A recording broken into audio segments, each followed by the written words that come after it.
Time to be alive. Such a waste of fucking time. Give me something to take the edge off. Something to kick the night off. Something to keep my mind off. This so-called life. Give me something to take the edge off. Something to kick the night off.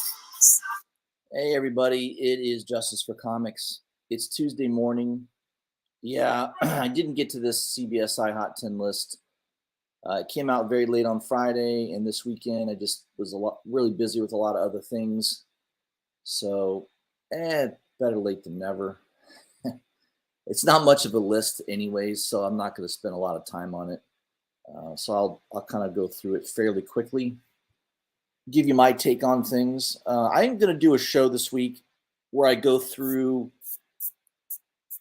a lot of incentive pre-orders for the month of November and December. There's some really, really nice looking books that are coming out near the end of the year. Really nice looking books and awesome covers. I'm going to go through that. I think you'll find it very valuable, especially if you like to collect some of those ratio incentive variants, which I always warn people, be careful. They're very dangerous. So a lot of them don't go up. So you got to be very choosy and very picky. All right, let's jump into it here. This is the comicbookinvest.com's weekly top 10 hot comic list. These are the top books that are moving for one reason or another. It could be news related. Maybe something got optioned. It could be just some crazy sale on eBay. Who knows? There's all kinds of reasons. Or it could just be Ben Stein likes the book. I call him Ben Stein. I know his last name isn't Stein, but I don't know. It sounds better like Ben Stein. All right, so honorable mentions first. All American Comics number 14. You got a John Blummer cover. Looks like something I'd see today. It doesn't kind of have that old look to it. I mean, it is a 10 center. I know it's an old book, but it has almost a modern feel to the art for some reason.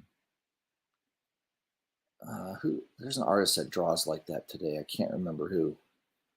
It'll come to me later probably. But an 8.0 sold for $3,100. Ben says a couple things going on here. Why is he jumping out of the plane with his dog?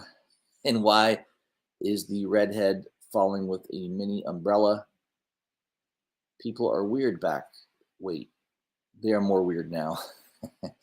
Yeah, I think holding the dog with one arm isn't too safe. Plus, I'm pretty sure once you pull the chute, I'm pretty sure the dog would be ripped out of your arms from gravity, and to the earth it would plummet. So, yeah, probably not I don't think anybody would let you jump out of the plane with a dog, especially if it's not strapped to you securely. The other one is Avengers Arena number 1. This is the Mike Perkins 1 in 50 variant. 9.8 just sold for $450. Ben says, I have searched for this one for years and have never found it. If you have any confidence in Cullen Bloodstone, I'd still buy in. The cover doesn't do anything. It is a red cover. The art isn't all that great to me. Perkins has done much better covers than this. I guess it's rare. This came out at a time when nobody was buying Marvel books. I mean, they're still not buying them today, but you're talking a book that, I mean, Avengers Arena. There probably wasn't more than 1 or 2 shops in the entire country that ordered 50 copies of this book. And if they did, it's because the owner wanted that incentive. I mean, this is just an oddball Avengers book. I'm telling you, most shops back then probably didn't even order 5 copies, let alone 50. So, yeah, it's a rare book. There's a lot of rare books out there. Doesn't mean I want to own them. I wouldn't want to buy this. I mean, God, there's so many other books I'd rather spend $450 on than this. But to each his own. To each his own. Number 10 is Bone Orchard Mythos 10,000 Black Feathers. Number 1, the Mike Del Mundo 1 in 100 variant. Going for about $100. Still at ratio. I did grab this. I did pre-order this book. I think just under ratio. I like Jeff Lemire's writing. You got awesome artwork by Sorrentino. Gideon Falls was a great series. So if it's anything close to Gideon Falls, dark, brooding, some twists, it's going to be a great story. And a 1 in 100. Yeah, I can't imagine a lot of shops are going to order that heavy. Even though it is Jeff Lemire, he definitely can sell books. It's an image book. I mean, I'm telling you, most shops order maybe 20 to 25. So some of them will get that 25, maybe 50 ratio variant, but the 100, yeah, not a lot. So pre-order wise, this sold out very quickly at most shops. Golden Apple, some of the suspect ones had it for double. They had it for about 200 to 250, and it sold out. So I think the bottom on this is $100. I definitely think it could go higher, especially if the series takes off and gets popular. Obviously, you've got a great writer and a great artist involved in the book. Yeah, it's a good one. I like it. I like that cover a lot too. So that was one. I didn't buy the 1 in 25 or the 1 in 50. I went right for the 1 in 100. It had the best cover in my opinion, and it was the most rare. So when in doubt, if you're always wondering what incentive variant I should buy, obviously you should buy the one that you like the most. You're basically buying it for the cover, the collectability of it, and maybe the rarity. If you can get all 3 of those in one, usually you'll have a winner. So I think you got a great cover there. You've got definitely a rare 1 in 100 is a pretty rare book, and you got a great creative team behind the book. So yeah, I think it's a win-win. Number 9 is Captain America 354. Yeah, I've seen this book many times. U.S. Agent, I guess, is the first appearance of. I don't know why this book's doing well. Are they going to bring out a U.S. Agent series or something in Marvel that will flop completely?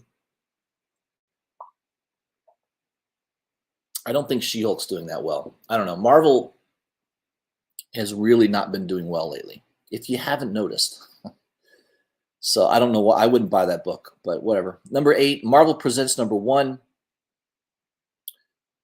While Elsa books are coming down in price, makes no sense. This first appearance of Ulysses is still on the up and up. 9/8s are nearing $900, while most other grades are up about 10 to 25%. I don't know anything about these characters. I don't know why this is. Again, this list, there's only a couple books on here that I have any interest in. Number 10, Bone Orchard, and the next one, number 7, Avengers number 43, Red Guardian, first appearance.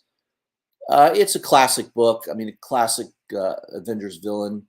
He obviously showed up in the Black Widow movie that came out, which I didn't think was too bad. It was a decent Marvel movie. It's a spy. It's more of a spy movie. I would put it, somewhere between a superhero movie and a 007 type movie. And the Red Guardian, they kind of made it more of a joke than anything serious. But I have this book in pretty, fairly high mid grade. It's just one of those books that several years ago you could have got pretty cheap. It's certainly more expensive now, but probably not near as high as when the Black Widow movie came out. That's probably when it peaked as far as value. But yeah, it's a good one to have. I like it. It's a cool cover. Number 6 is Iron Man number 219. This is the Ghost in the Machine book. It's a good cover. I remember when that cover came out. I probably owned this book at one time in the past, but I don't think I have it anymore.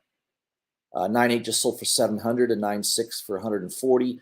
Yeah, white cover, probably hard to find that in high grade, I would imagine.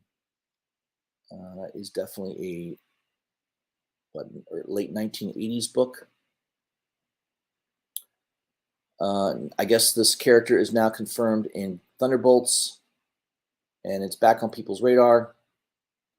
So good on you if you bought it at the dip, I guess, right? Number 5 is Tron 40th Anniversary, number 1. This is the D23 exclusive. Going for about $60 to $75. Yeah, the Tron movies. I mean, Jeff Bridges is getting pretty old. Are they going to bring him back and play in Tron? I don't know. I tell you, I really liked him in that Old Man series. I think it was on FX, but if you want to stream it, it's on Hulu. Highly recommend it. The Old Man with Jeff Bridges. He's awesome in that.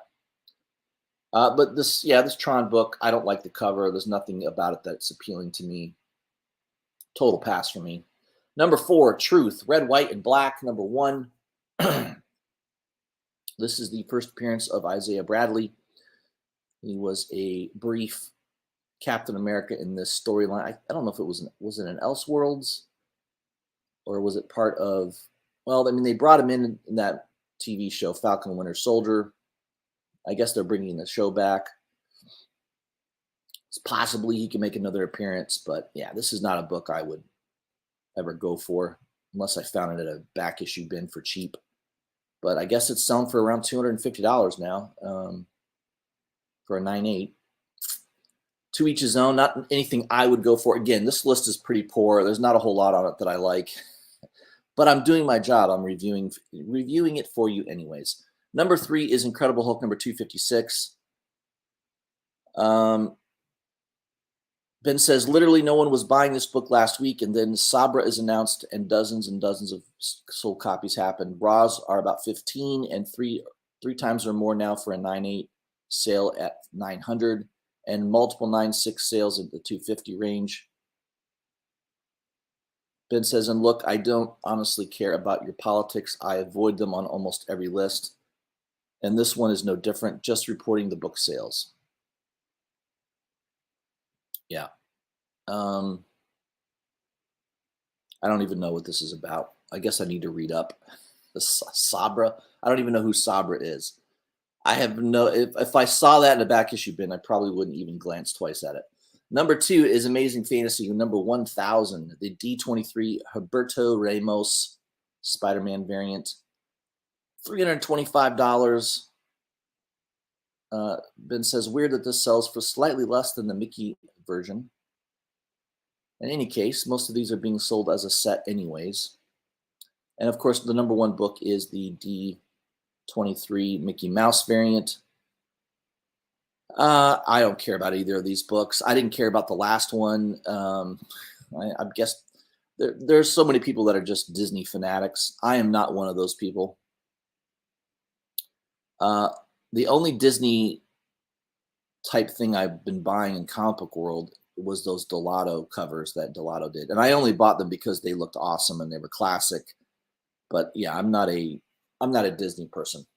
I'm not one of these people that has to go to Disney World every year or even a couple times a year. Like I know there's some people that are that way. I could care less about Disney World.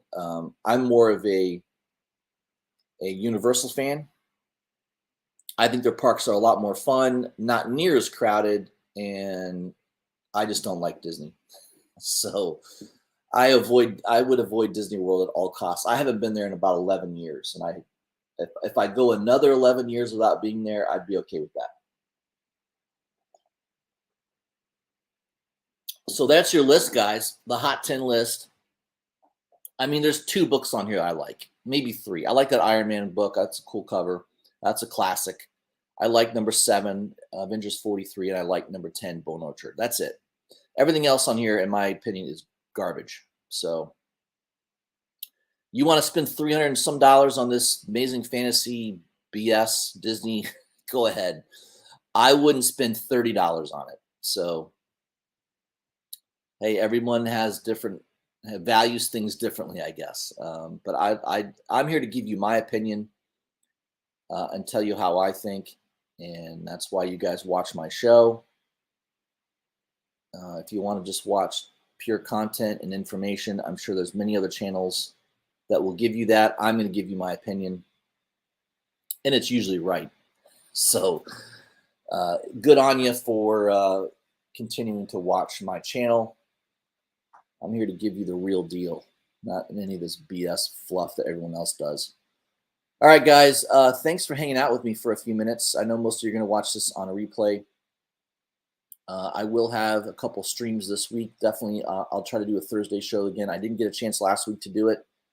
I do have a lot of things to go over. Pre-orders, variant pre-orders for the month of November and December. I think you're going to find that show to be very valuable, especially if you like to collect incentive variants. It's a high-stakes, expensive game to participate in, so I know it's not for everybody, but I will bring you some good content on that. Hope everyone has a great start to the week, and I'll see you guys soon.